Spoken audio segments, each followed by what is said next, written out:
को के Q1 नतीजे आते हुए दिखाई दे रहे हैं, उसी का एक बार उल्लेख कर लेते हैं और बाद में ब्रेक भी लेनी है हमें।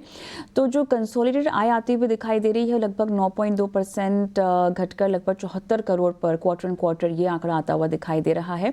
और मुनाफा 25.2% घटकर 4.56 करोड़ ये आंकड़ा आता हुआ दिखाई दे रहा है। तो एक कंसोलिडेटेड आय और मुनाफे के एंड पर हम देख रहे हैं कि घाटा आया है। और यही दो सेट ऑफ नंबर्स फिलहाल एबिटा अगर हम देखें तो ये भी लगभग 14.9% घटकर आंकड़ा आता हुआ दिखाई दे रहा है। एबिट मार्जिन 27% घटा है, 25.3% पर ये आंकड़ा क्वार्टर ऑन क्वार्टर आता हुआ दिखाई दे रहा है।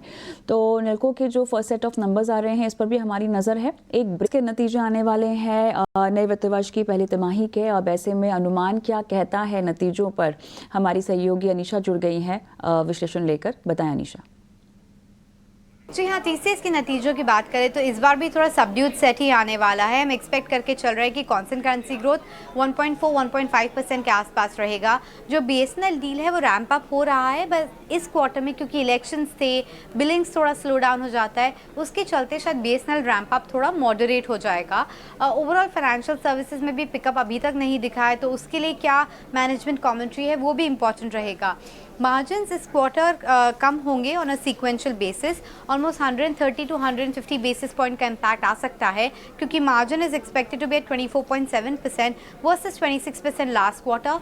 Q1 में यूजुअली टीसीएस वेज हाइक देता है अपने एम्प्लॉयज़ को, तो उसका ऑलमोस्ट 150 to 200 बेसिस पॉइंट का नेगेटिव इम्पैक्ट रहता है। उसको जो ऑफसेट करेगा वो ये है कि कंपनी ने बहुत से एफर्ट्स लिए कॉस्ट को कंट्रोल करने के लिए, यूटिलाइजेशन बेहतर होगा एम्प्लॉयज़ का, तो उसके चलते वो थोड़ा ऑफसेट कर देगा। बॉटम लाइन में भी हम ऑन अ सीक्वेंशियल बेसिस गिरावट देख रहे हैं, क्योंकि इस टाइम शायद एक वन टाइम प्रोविजन कंपनी कर सकती है कुछ लीगल इशू के चलते हुए, तो वो भी एक देखने की बात रहेगी। Deal win momentum overall around 8 to 11 billion dollars के आसपास रहेगा, वही एनालिस्ट मान के चल रहे हैं।